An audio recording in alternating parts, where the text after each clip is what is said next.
जय Malhar news चॅनलच्या सर्व प्रेक्षकांना सपना चौधरीचा नमस्कार। सर्वसामान्य गरिबांचे फ्रीज म्हणून ओळख असलेल्या मातीचे माठ विक्रीसाठी दाखल। युद्धामुळे बाजारात मंदी असल्याने माठांची विक्री कमी प्रमाणावर होत असल्याचे चित्र दिसून येत आहे।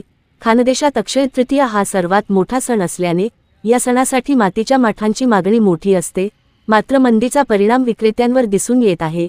नंदुरबारमध्ये उन्हाच्या तापमानात दिवसेंदिवस वाढ होत असल्याने मातीच्या माठांची मागणी वाढली आहे। त्यातच अक्षय तृतीया सणाच्या पार्श्वभूमीवर खानदेशात माठ खरेदीला विशेष महत्त्व असल्याने बाजारात विविध प्रकारचे माठ विक्रीसाठी दाखल झाले आहेत। शहरातील सिंधी कॉलनी परिसरात 100 रुपयांपासून ते 300 रुपयांपर्यंत विविध आकारांचे माठ उपलब्ध आहेत। महाराष्ट्रासह राजस्थान, गुजरात, मध्य प्रदेश, उत्तर प्रदेश आणि सौराष्ट्रातून विक्रेते येथे आले आहेत। मात्र सध्याच्या आर्थिक मंदीचा तसेच आंतरराष्ट्रीय परिस्थितीचा परिणाम बाजारावर जाणवत असून अपेक्षित प्रमाणात विक्री होत नसल्याची खंत विक्रेत्यांनी व्यक्त केली आहे। गरिबांचे फ्रीज म्हणून ओळख असलेल्या माठांना दरवर्षी मोठी मागणी असते, विशेषतः अक्षय तृतीयेच्या काळात। मात्र यंदा ही मागणी तुलनेने कमी असल्याचे चित्र दिसत आहे। सपना चौधरी, जय मल्हार न्यूज, नंदुरबार।